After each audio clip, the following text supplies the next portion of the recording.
Hello, folks. Welcome back to the Skybound Insider. I'm Brian Mitchell. And I'm Ian Stark. Now today, we're talking about one of the lesser known jobs in the comic book industry. That is the job of an inker. Whether it was Joe Sinnott to Jack Kirby or Wally Wood to Steve Ditko. Inkers are the finishers in this creative industry that don't always get the credit that they deserve. Today we decided to dive into what makes the job of an inker more than just the stroke of a pen. Which is why we decided to have our interview today focused on two inkers in the Skybound family whom we deeply respect. Tony Akins and Stefano Gaudiano are two incredibly talented and veteran inkers. Akins has worked on a lot of titles, most notably Wonder Woman, Dirk Gently, and of course, Manifest Destiny. And Stefano is inker to one of the biggest comics of all time, The Walking Dead. The two have proven to be heavy hitters at a job that not many can do successfully. But what does it take to be an inker? Let's find out.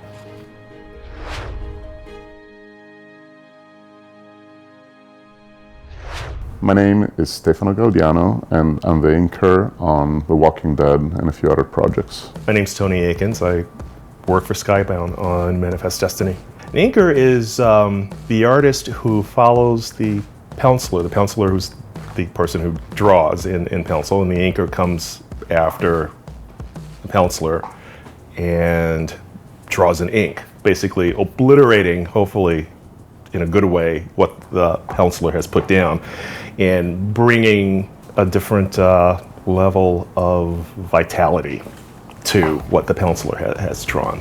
Also, he works in pencil, I do it in ink. An inker is somebody that takes an artist's drawing, which are almost always done in pencils, and traces them with ink, which involves using line. Translating a pencil drawing, which has a certain dimensionality, even when it's linear, the pencil itself has a certain softness that creates texture, that creates depth. Translating that in a line form, that's what an inker does. Now, when an inker uses a pen, you're using very one-dimensional lines. With a brush, you can get into a two-dimensionality of the line itself.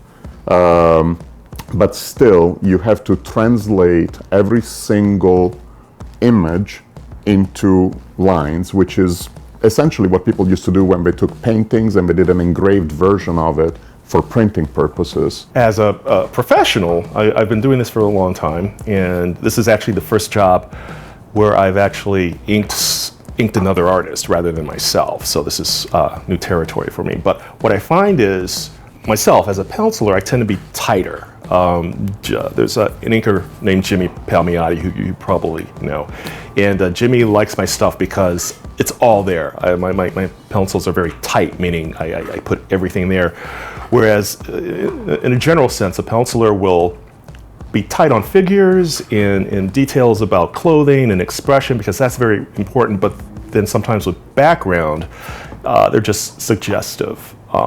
And so that's where I get a little bit more leeway. I get to decide where to lighten up some lines to make the foreground figures stand out. Occasionally I'll make a correction on a small piece of anatomy. As a penciler, I'm very much about the philtrum, which is this this thing right here. And sometimes another penciler, Matt, won't think about the philtrum because it's not an important thing, but it's just kind of like my thing. It helps define, the way a face is looking. So that's something I'll add. You have to do a translation job, essentially. How do I convey the full power of this drawing in line? Now, that's what an inker does. So it is basically a job of tracing something that has an illusion of depth into a version that strips away a lot of the depth without ruining the composition and the effect of the drawing. You train by just being obsessed with the craft, by loving it.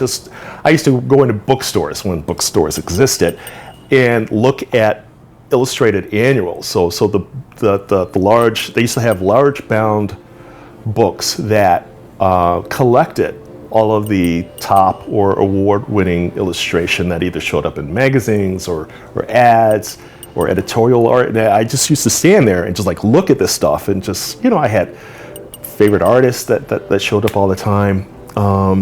And so it's that sort of engagement with wanting to be an artist. And so you take that enthusiasm and you take it back to your home, your bedroom, and you sit down and you doodle all the time. You're geared for, it's like being geared for maths.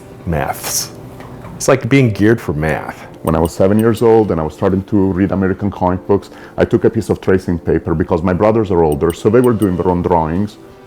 I wanted to do some drawings, but I didn't know how to draw, so I took tracing paper and I traced a Captain America cover, just a figure, you know.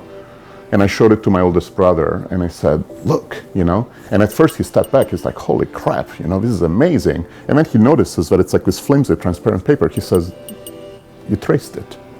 And I told him, yeah, but look at how well I traced it. You know, that is a really good tracing job. And I knew even back then that there is such a thing as a bad tracing job and a good tracing job. So yes, to ink is to trace a pencil drawing in a hard black line.